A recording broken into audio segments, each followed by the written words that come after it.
para a glória e louvor de Deus. Paulo escrevendo para a igreja de Filipos, e ali no capítulo 1, de 12 a 18, nós vamos ler junto aqui, tá?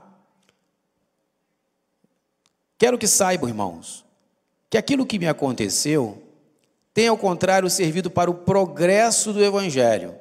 Como resultado, tornou-se evidente a toda a guarda do palácio e a todos os demais que estão na prisão por causa de Cristo.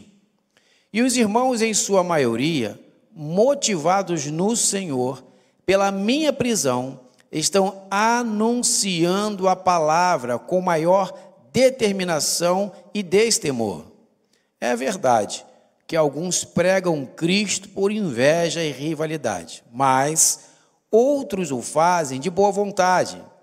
Estes que fazem por inveja, estes o fazem por amor, sabendo que aqui me encontro para a defesa do Evangelho. 17 agora. Aqueles que pregam Cristo por ambição egoísta, sem sinceridade, pensando que me podem causar sofrimento enquanto estou preso. Mas, que importa? O importante é que, de qualquer forma, seja por motivos falsos ou verdadeiros, Cristo está sendo pregado e por isso me alegro. Bom, Paulo está preso em Roma, o apóstolo Paulo está preso em Roma, escreve essa carta para a igreja de Filipos.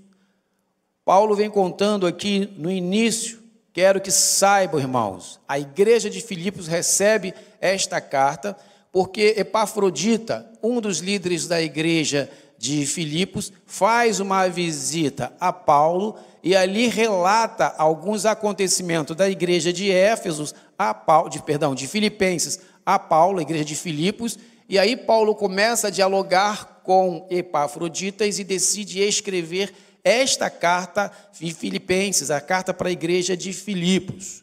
Epafroditas provavelmente era um líder religioso da igreja de Filipos e trouxe algumas demandas para Paulo, que no decorrer da carta, do capítulo 1 ao capítulo 4, você lendo a carta inteira, você vai perceber que havia algumas demandas importantes ali. Havia a infiltração de alguns mestres judaizantes, isso acontecia muito. O judeu se convertia, mas queria manter as suas práticas judaicas, o sábado, a alimentação e várias outras práticas, circuncisão.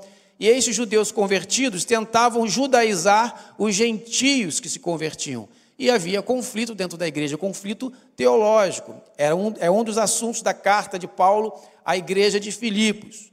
Também Paulo trata sobre as lideranças da igreja, que o que parece não estavam se entendendo bem, e quando uma igreja, as lideranças não se entendem, há problema, há dissensão, há divisão, e Paulo está tratando sobre isso também.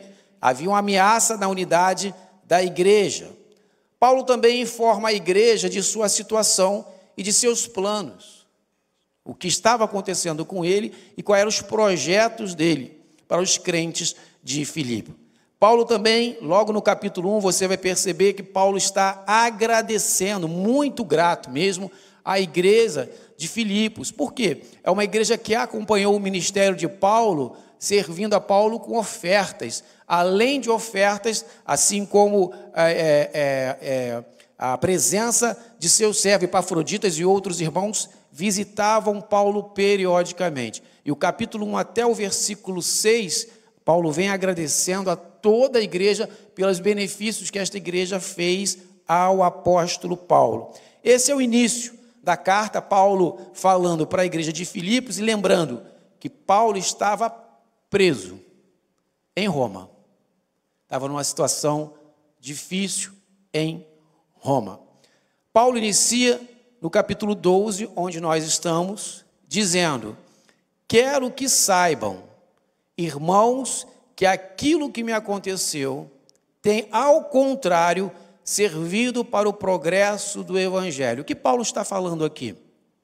Paulo está em Roma, numa prisão domiciliar, escrevendo uma carta para a igreja de Filipos, para animar aquela igreja, porque a igreja de Filipos recebeu a notícia que Paulo havia sido preso. Então Paulo começa a relatar, está dizendo para a igreja de Filipos, dizendo o seguinte: não se preocupe, Deus está no controle de tudo. Lá atrás em Jerusalém, Paulo dizendo para a igreja tudo o que aconteceu. E o que aconteceu? Em Jerusalém, Paulo foi acusado de rebelião contra Roma, uma falsa acusação. E aí os judeus, querendo matar Paulo, tentaram prender para matar. Paulo apela para quem? Apela para César, apela para Roma. Quando Paulo apela para Roma, os judeus já não podem mais matar Paulo, porque a guarda de Roma estava protegendo Paulo, e aí essa guarda envia Paulo para o navio, para viajar e chegar aonde? Em Roma, em proteção. Só que, após essa acusação leviana, após essa ameaça de morte, Paulo entra no navio, dias de tempestades, muitos dias de tempestade, o barco não resiste. Quando ia naufragar, ali os soldados que tomavam conta não só de Paulo, mas dos outros prisioneiros, decidiram matar todos os prisioneiros, inclusive quem? Inclusive Paulo. Deus fala com Paulo para que ele desse uma palavra aos guardas para dizer: não mate ninguém, porque nenhuma vida se perderá. A palavra de Paulo, cheia do Espírito Santo, entra no coração destes homens, destes soldados, e eles recebem como verdade: não mata ninguém. O navio naufraga. Eles conseguem chegar aonde? Na margem, na praia de uma ilha.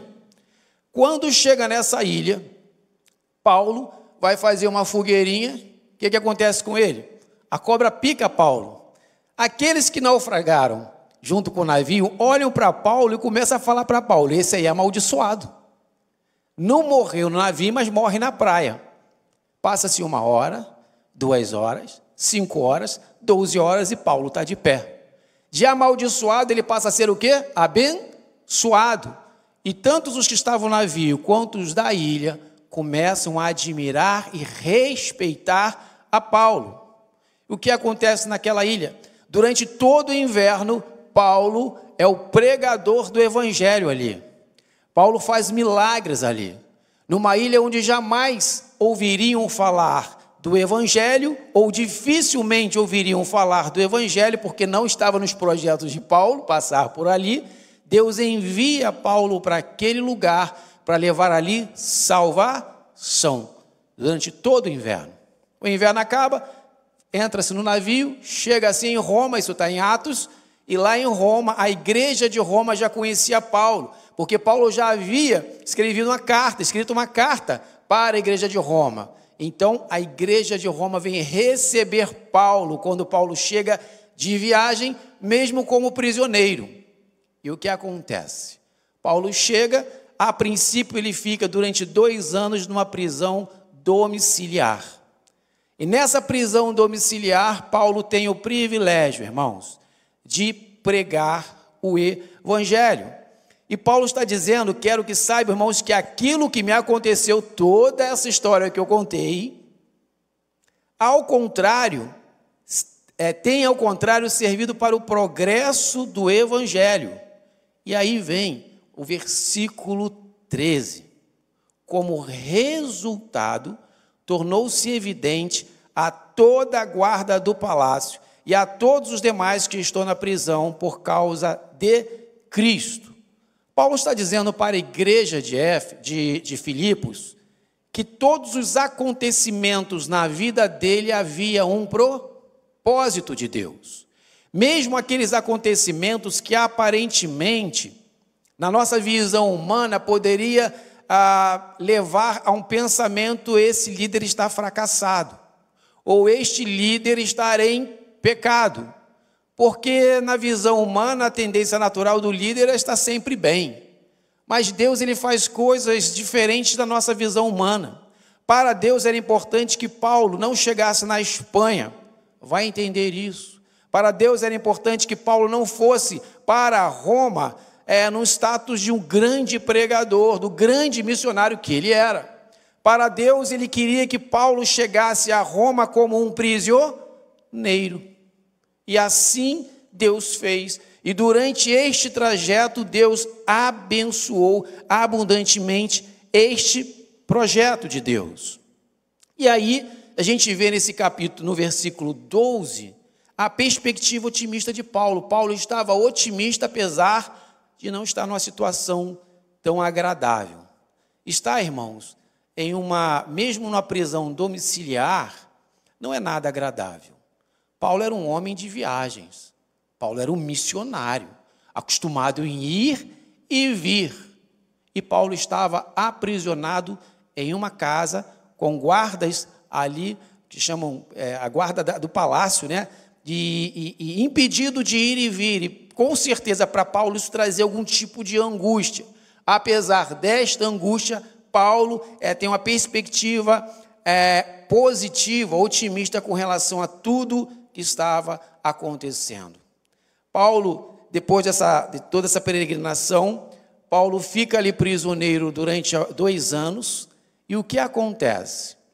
Quem guardava Paulo era a chamada guarda pretoriana, era a guarda de César, era a tropa de elite de Roma. Essa guarda ela tinha acesso ao palácio real.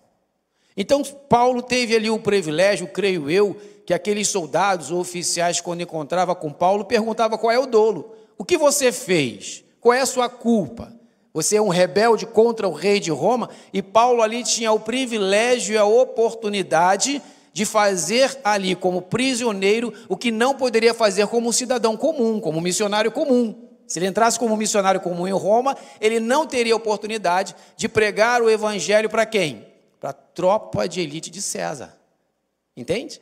E todos os dias, Paulo tinha oportunidade, a cada plantão, de falar toda a sua história, contar da morte de Jesus na cruz, contar sobre o ressuscitamento de Jesus no 3º dia, contar do aparecimento de Jesus no caminho de Damasco, contar de todas as missões que Paulo fez, contar dos milagres de Jesus e falar do amor de Jesus e falar que Jesus não veio apenas para os judeus, mas também veio para os gentios, inclusive os soldados romanos. Paulo tinha a oportunidade de dizer que a sua casa, soldado romano, pode ser abençoada. A sua família, soldado romano, pode ser abençoada. Seus filhos, seus negócios, sua nação pode ser abençoada se crer em Jesus. Deus criou uma oportunidade para que o evangelho pudesse chegar à casa de César através de uma cena dramática, que prisão, ninguém quer prisão. Mas Deus usou ali a guarda pretoriana para levar o evangelho na classe social mais alta da alta sociedade de Roma. E se Paulo fosse como um missionário, dificilmente ele conseguiria alcançar. Veja o que está em Filipenses 4:22, está dizendo assim, 4:22, diz: todos os santos lhes enviam saudações, especialmente os que estão no palácio de César.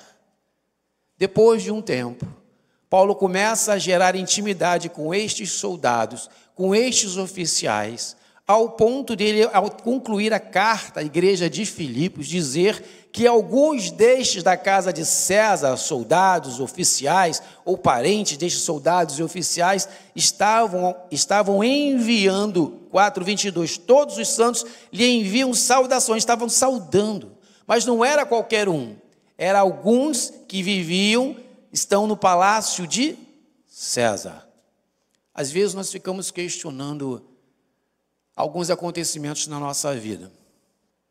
A gente questiona quando o carro enguiça, quando o carro é roubado, quando se perde emprego, quando se vem uma doença, quando acontecem algumas coisas como aconteceu com Paulo. Mas quando nós estamos debaixo da autoridade de Deus, nós precisamos confiar plenamente. Humanamente falando, vendo o grande apóstolo Paulo, o grande missionário, sendo preso, se eu fosse da junta de missões daquele tempo, eu ficaria frustrado, porque meus projetos e planejamentos foram frustrados. Paulo está preso, como é que nós vamos chegar à Espanha e tantos outros lugares? Isso me remete a 2020. Estava vendo hoje algumas fotos de 2020, janeiro e fevereiro, e eu me lembro de tantos projetos que cada departamento aqui da igreja fez. Muitos projetos nós fizemos. Quando deu março, o que aconteceu com as igrejas? Foram fechadas. Aparentemente, foi uma derrota para a nossa igreja, para as nossas igrejas. Igrejas fechadas, nunca vimos isso nesse século. Todas as igrejas de Cristo fechadas.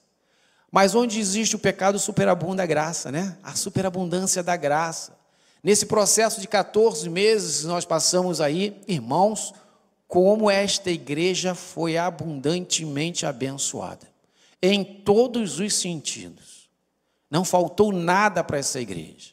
Irmão, a audiência de nossos cultos triplicou, quadruplicou.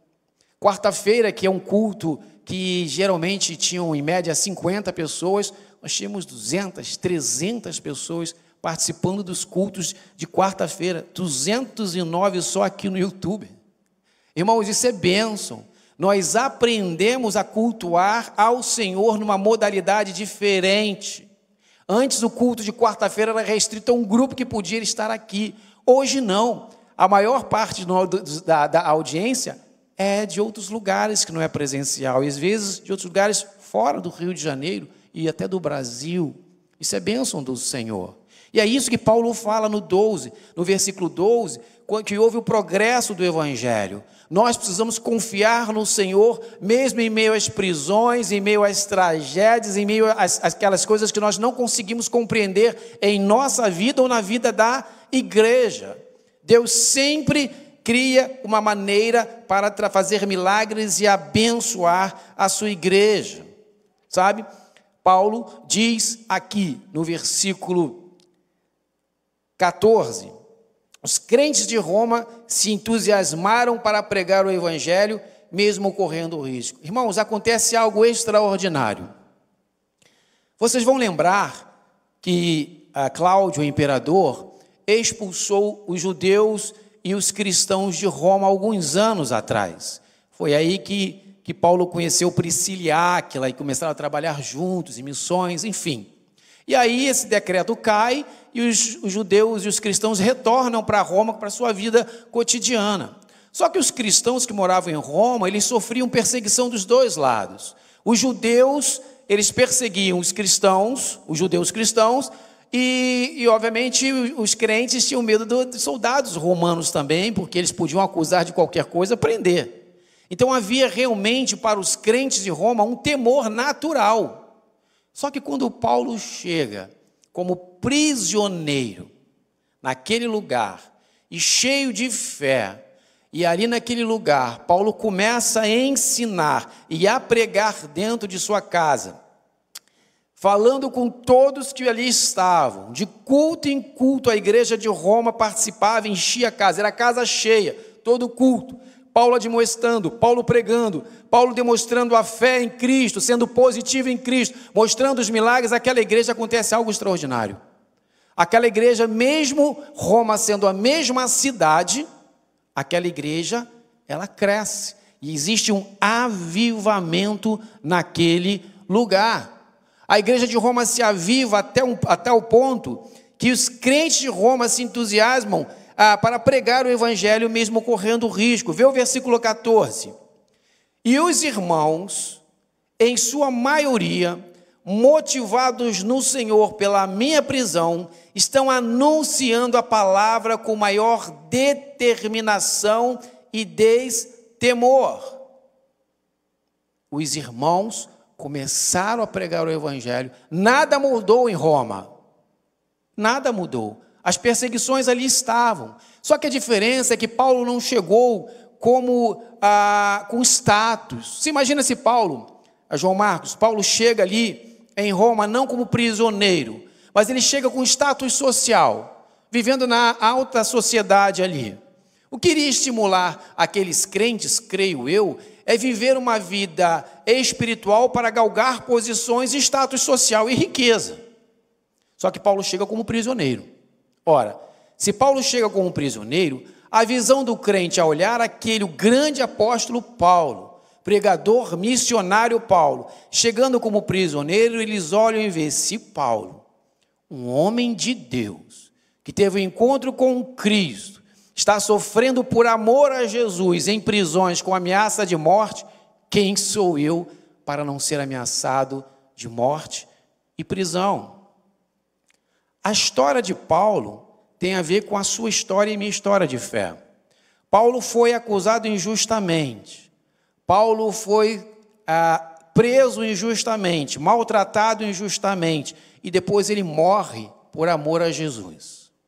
A nossa fé vem de injustiça. Jesus foi injustiçado. Jesus foi acusado sendo inocente. Jesus foi brutalmente morto sem pecado algum. Essa é a nossa fé. Nossa fé não é de glamour. A nossa fé é de tragédia em Cristo Jesus. Mas essa tragédia se torna em ressuscitamento e glória de Jesus. E é sobre isso que nós pregamos.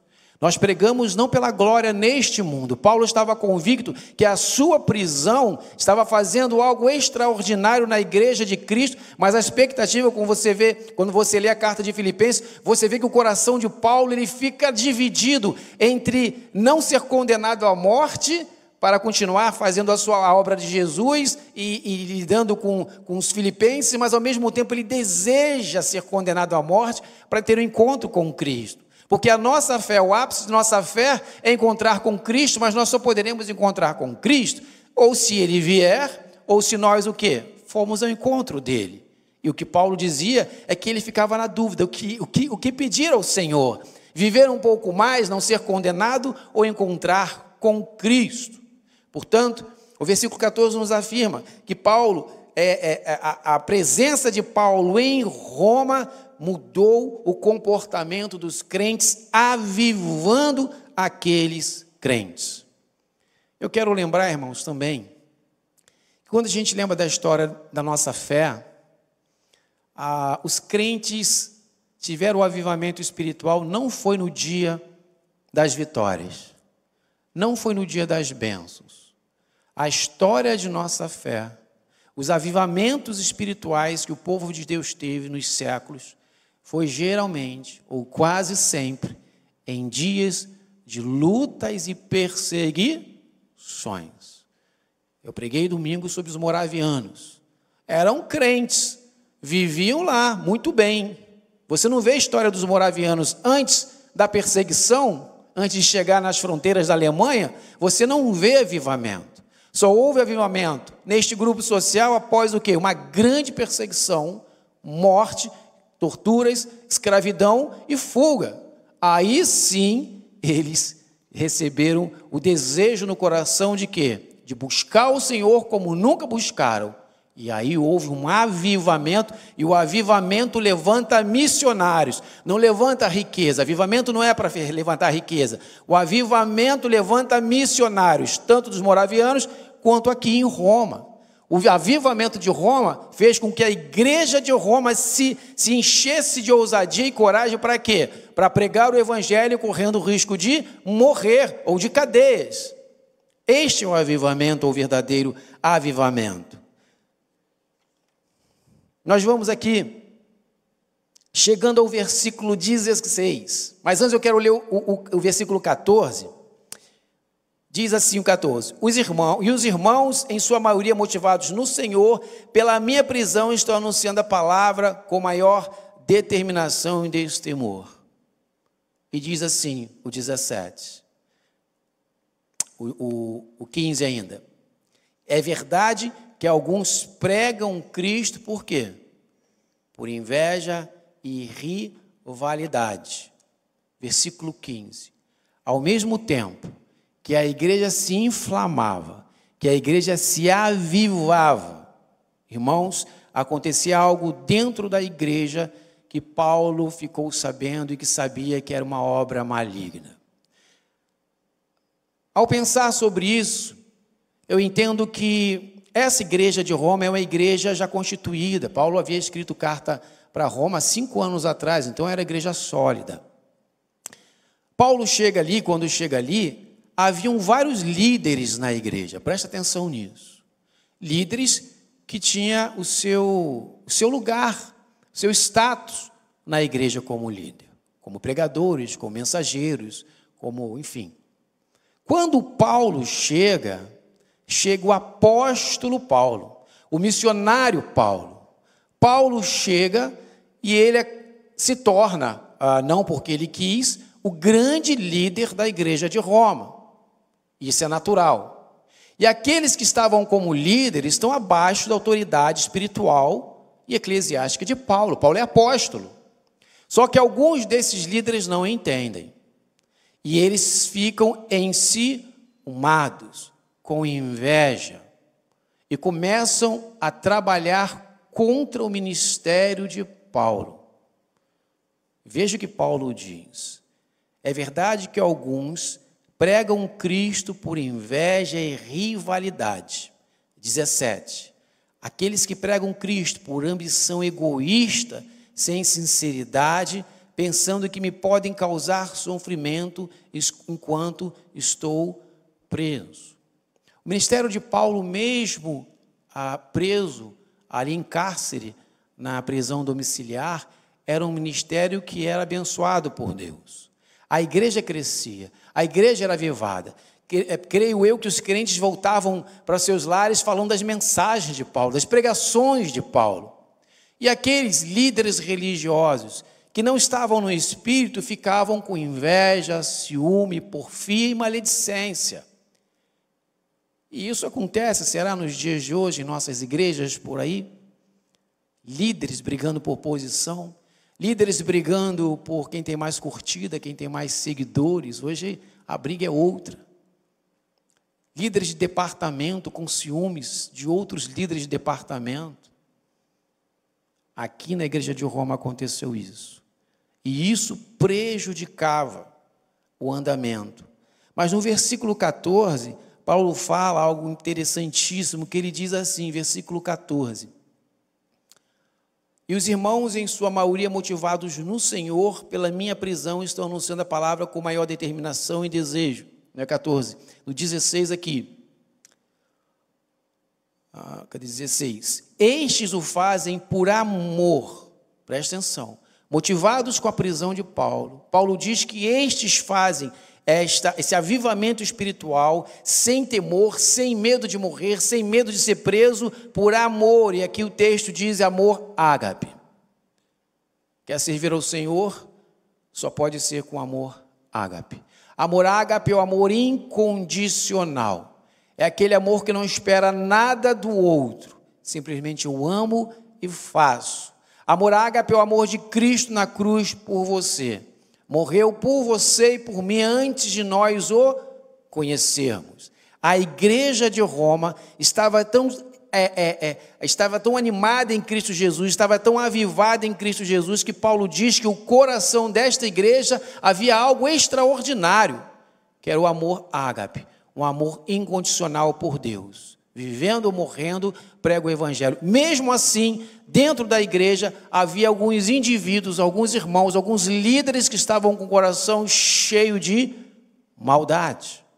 A igreja do Senhor daquele tempo e deste tempo, até que Cristo volte, sempre haverá homens e mulheres piedosos, cheios do Espírito Santo de Deus, mas haverá, e nós precisamos, essa a exortação de Paulo à igreja de Filipos, para estarem atentos, para orarem, buscarem e exortarem, porque dentro das igrejas sempre existirão homens maus, que pregam o evangelho, mas são maus, pregam por má intenção. E aí Paulo vem falando. É verdade que alguns pregam Cristo por inveja e rivalidade. E o 17 diz: aqueles que pregam Cristo por ambição egoísta, sem sinceridade, pensando que me podem causar sofrimento enquanto estou preso. Mas o 18, Paulo deu uma resposta para a igreja de Filipos. O que diz 18? Mas que importa? Eu vejo Paulo fazendo assim. Estou nem aí. Paulo está dizendo, mas o que importa, o importante, é que de qualquer forma, seja por motivos falsos ou verdadeiros, Cristo está sendo pregado e por isso me alegro.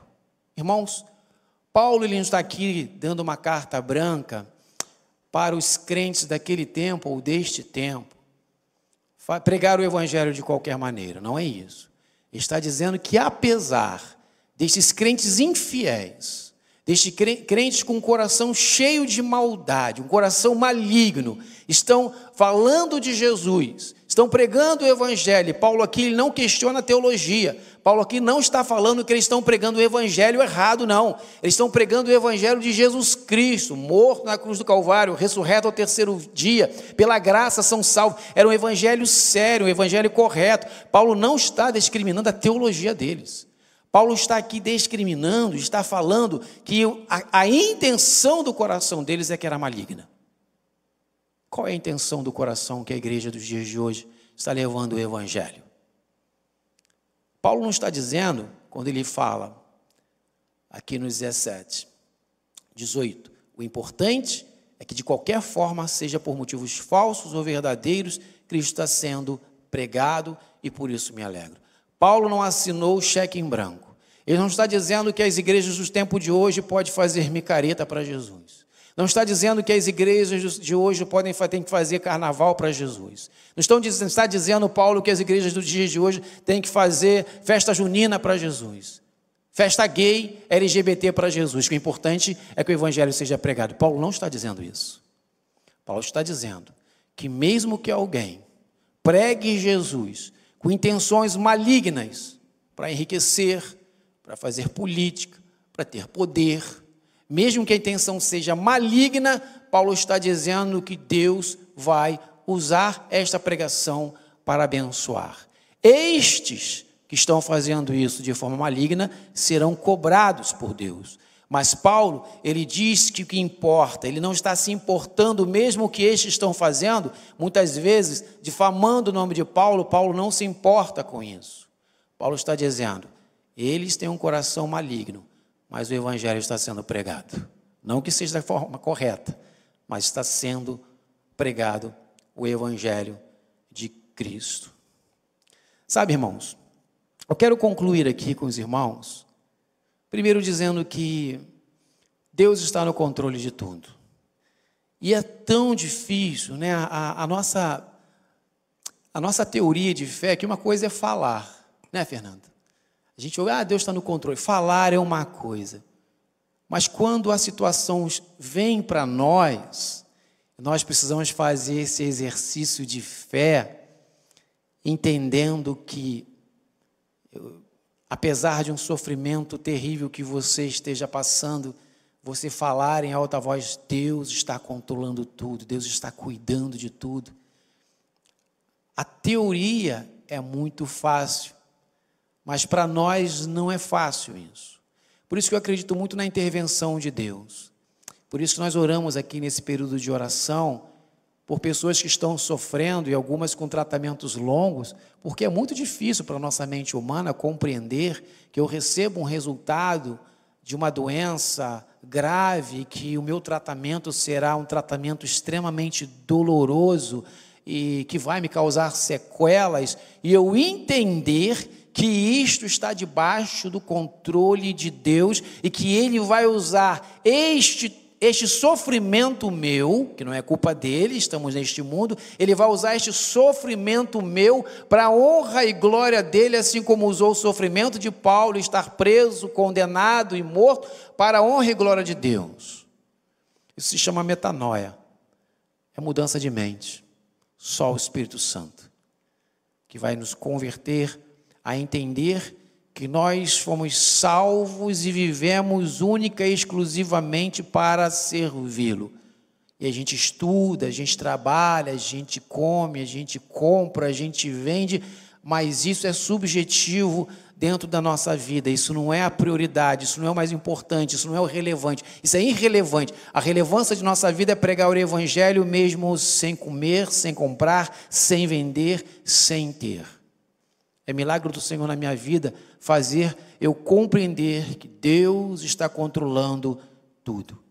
Se nós estivéssemos vendo Paulo naquele tempo, Paulo pareceria um crente fracassado, porque tudo que ele tentou nesse último tempo deu errado.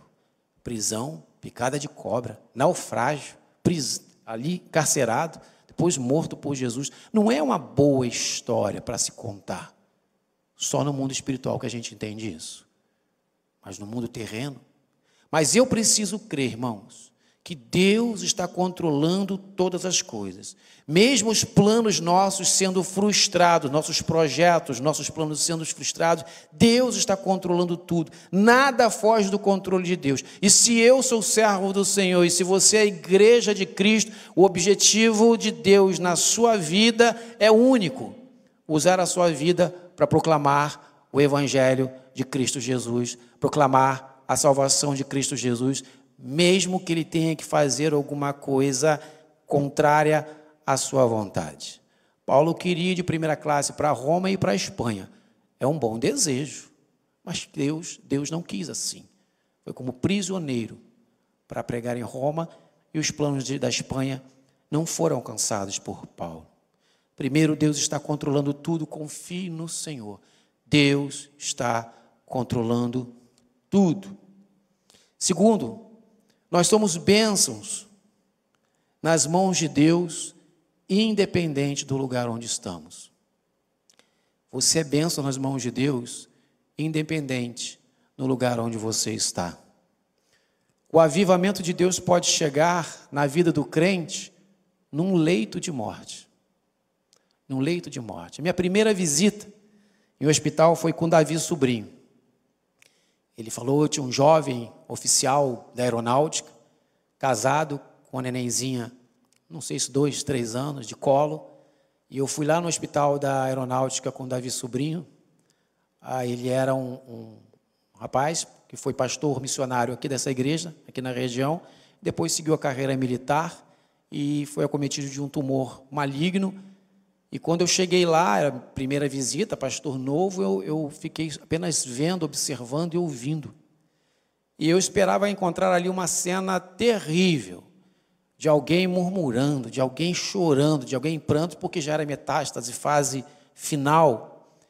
E ali eu cheguei, cumprimentei, fiquei ali assistindo, quieto, e aquele jovem pastor, oficial da aeronáutica, falando para Davi Sobrinho. A ciência já experimentou tudo, já não tem mais nada que fazer. E ele foi contando as sequelas do câncer dele. Eu já parei de andar, já aconteceu isso, agora vai acontecer isso. Os médicos me deram poucos dias. Em nenhum momento eu vi aquele jovem pastor oficial da aeronáutica preocupado. Sua esposa de frente para a sua cama, eu me segurando para não chorar, com aquela neném linda no colo, entendendo que aquela mulher ficaria viúva e aquela criança ficaria órfã. Mas aquele jovem pastor oficial da aeronáutica estava como Paulo, confiante no Senhor, e partiu 2 ou 3 semanas depois para a honra e glória do Senhor. Só o Espírito Santo de Deus.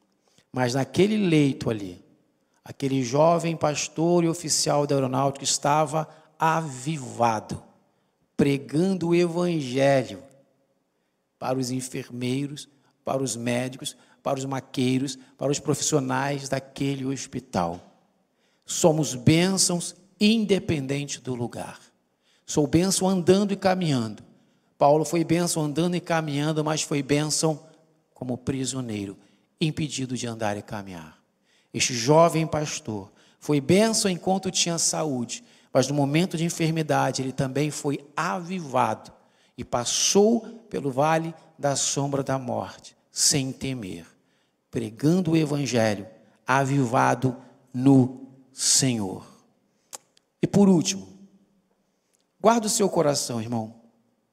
Guarde o seu coração contra a corrupção da carne. Uma igreja avivada, a igreja de Roma, avivada, disposta a morrer por Jesus, mas ali alguns não avivaram, não se encheram do Espírito e fizeram obra maligna contra a pregação do Evangelho do apóstolo Paulo. Guarda o seu coração contra a corrupção da carne, porque assim como esses crentes pregadores do Evangelho se tornaram cheios de inveja, cheios de porfia, cheios de intrigas e tantos outros sentimentos que não procediam do Santo Espírito de Deus, qualquer um de nós, se não estivermos vigiando em espírito de oração, podemos também ter inveja, ser malicioso, porfia e fazer o mal em nome de Cristo. Pregar em nome de Cristo por outra razão. Cantar em nome de Cristo, mas por outra razão.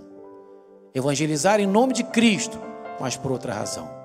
Assumir cargos e posições na igreja em nome de Cristo, mas por outra razão. Guarda o seu coração. Guarda o seu coração para que você não seja contaminado. Eu quero concluir lendo Filipenses 9, 10, 11. Filipenses 1, 9, 10, 11.